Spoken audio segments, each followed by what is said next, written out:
Hey guys, welcome to Adepting Through Insanity Part 2. In this section, we'll be meeting Harbinger for the first time. So just to reiterate what I was, some of the parts of the first video I made, I'm using Mordin, mainly for his area incineration blast, and I'm using Miranda for her level 2 warp, which I'm going to be using against barriers, and which I'm going to be using against enemies that have been reduced to health and are being affected by singularity. I think when people say that the Adept class is not very fun, they're talking about what happens in this next section. So much of my strategy relies on the ability to use my allies to do damage quickly and to set up combos. And so when I don't have those allies, it becomes a very difficult situation for me. Not impossible, but it really slows the pacing down. So right now I'm just walking around collecting the money and collecting the particle beam right here.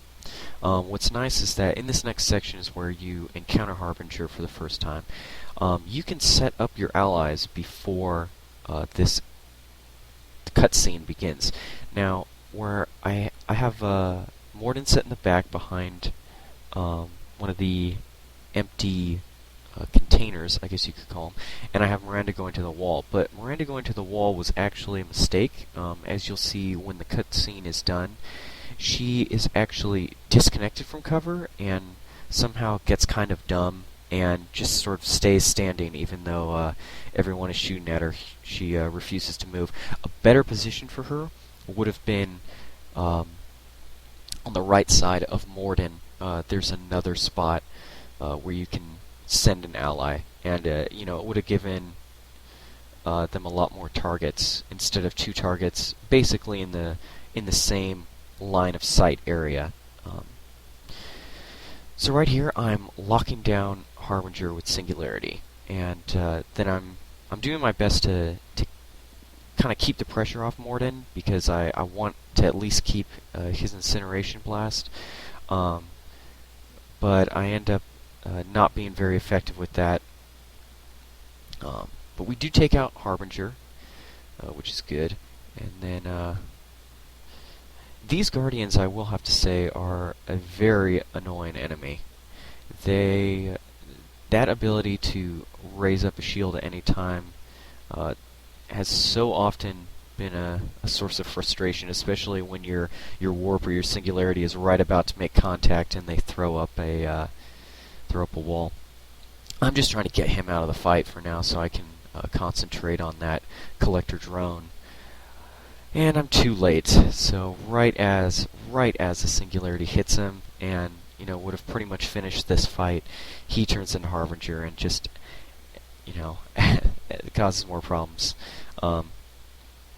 Right now I'm actually more worried about the collector guardian than I am Harbinger, just because I know I'm not going to be able to lock both down, and you can lock Harbinger down for, I can't tell you exactly how many seconds here, but it's over 6 seconds, and I'm thinking it's, close to 10 seconds you can lock him down per singularity. And I can't get line of sight on the Guardian, so I've changed my mind on, who I'm going to concentrate on, so I'm going for Harbinger now. I try to use this pistol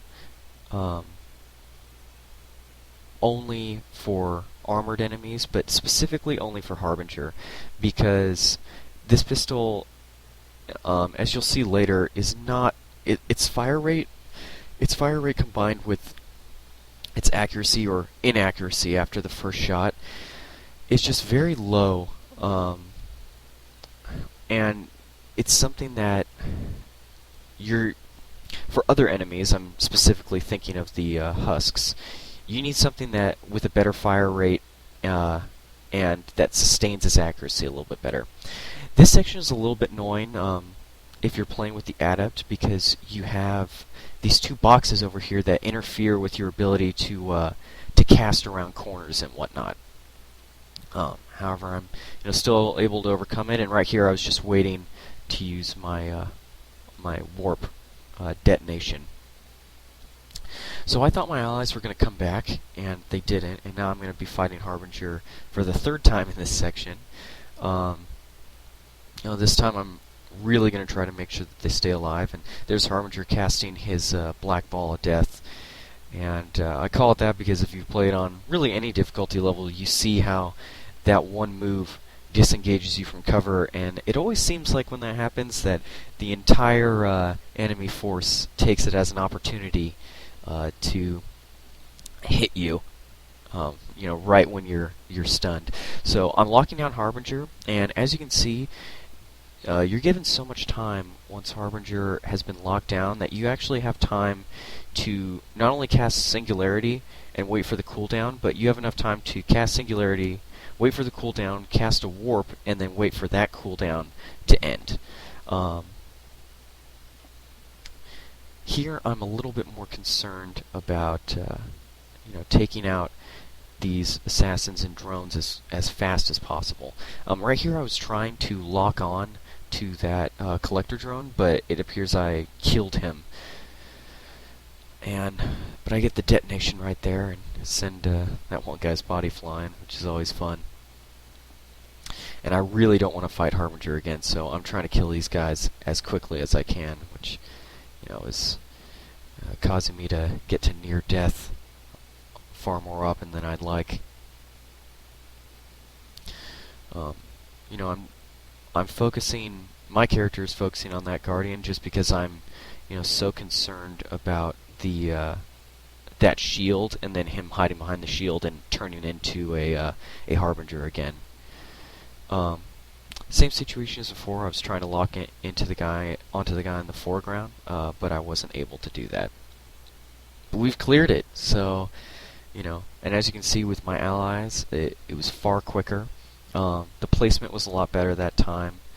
I think that's a good spot for Miranda. And so now I'm just going around picking up some ammo, and then I'm going to make my way over here and do the hacking. But